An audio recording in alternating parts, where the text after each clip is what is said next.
Kaya anong mga patama mo sa akin? Baka tungkol na naman yan sa droga, batas, kahirapan. Flip-top, PSP, sunugan, 3 liga, ginatasan, asahan! Kasahan! Kung ganyan lang ka, pag umulit to ng anggel ay malabo na yung palarin. Tungkol lang yan sa anak at napagtapos ko na asawa at sa pagja-judge ko sa ika-6. Sige lang, gawin mo lang, tingin sa sarili, pababawin. At pag ginamit mo kahit isa dyan, patunay lang na andali mo lang basahin. Kaya asahan na natin na sa ginagawa kong pamimisikal, may nakahanda na yan na pre-med para ako ay salagin. Ipepredict pandadamay ko sa syota at pamilya para magmukha siyang magaling.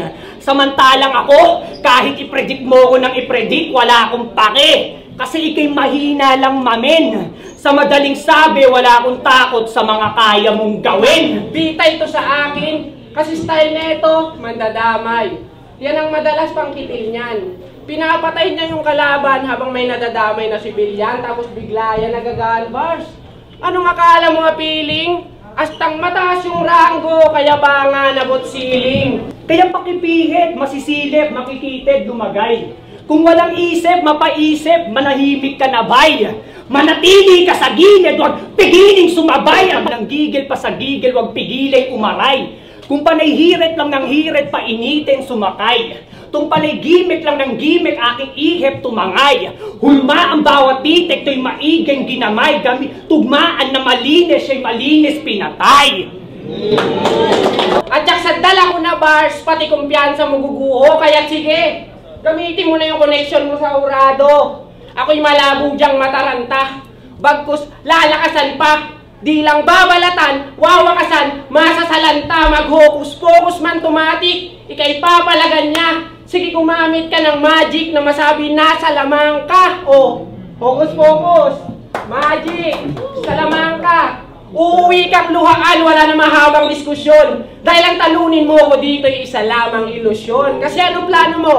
Mamisikal? O yan ang gawain ng tanga pag wala nang maipakitang tatas. Nag-aangas porkit wala na nga sa ligang batas. Kasi grabe to kung mamisikal. Kay Unico, pinakita pagka-brutal. Si Deo, sinampal niya pa ng dildo, talagang to napakatumal. Pero kung bakit nga ba siya ganon? Lumalabas pagka-barubal. Alam niya kasi sa panahon ngayon, mas mabenta kapag mas kupal, o diba? Bossing! O dun sa kilala bilang Makata. Di na kasi kaya sa lyrical magpatama, kaya't doon na lang sa physical na nalasa. Kakaawa, kadalasang target, mga rookie. Oo, ganun po siya mag-briefing. Lumalabas ang pagkapusi, tapos akala niya ang giting. Galawang pang mahinang uri, gago panira ka sa sining. Kakapilit mong maging bully, nawawalan ka na ng breeding. Pwes sa akin, testingin mo yan. Sige, ipakita pagka-Wexman, pero subukan mo kung kantiin, papaabangan kita kay Red Sun. Pexman! Pexman!